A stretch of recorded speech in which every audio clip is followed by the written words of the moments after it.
I've been an advocate for persons who have experienced domestic violence, either in the present or in the past. As coordinator of the Client Advocacy Services for the Domestic Violence Intervention Program in Iowa City, I've had the opportunity to meet some amazing, creative, courageous individuals who have experienced episodes of abuse in all forms, from the emotional, from the physical, from the financial, from the lack of education, from the silence that we as a society and as a church continue to foster. And today, I'm honored, I'm overwhelmed at the opportunity to be the voice for one person. But I'd like to share with you, because confidentiality is the core of all of the work that we do. I'm not going to share her real name, nor am I going to be very descriptive. I'm going to be very brief, and I've named her Sandy. Sandy wants her story told. She wants her voice heard. But she knows within the last 8 years since she's left, he's done nothing to change his behavior. No matter what other people have tried to imply or to make her think, he's done nothing. He's gotten no help. His behavior's not going to change. And Sandy knows. Sandy has learned that because of that, because less than 2% of the people that are identified as perpetrators ever change, less than 2%, she knows she is consistently, for the rest of her life, going to have to be vigilant so she doesn't have to live in fear. There's a difference between fear and vigilance. Fear can stifle you. It can paralyze you. And when you have the fear of not only your perpetrator, but you have the fear of calling law enforcement and getting involved in the legal system, that can be absolutely overwhelming to the point that it can put a person in complete denial of what's going on.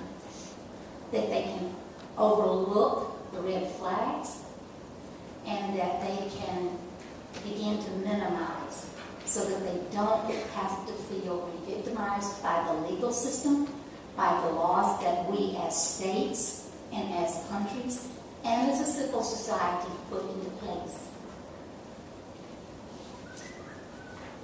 So I'd like to give you just a little bit of background so I can share Sandy's story real quickly. Our organization is a nonprofit that works in 4 communities in Iowa, 3 of which are very rural.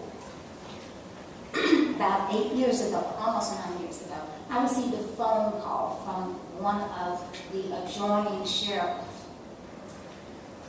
And he was in tears. He asked, "Marianne, do you serve other counties?" I've never been the one to stick to the boundaries. So of course I said, "Yes, absolutely, whatever she needs."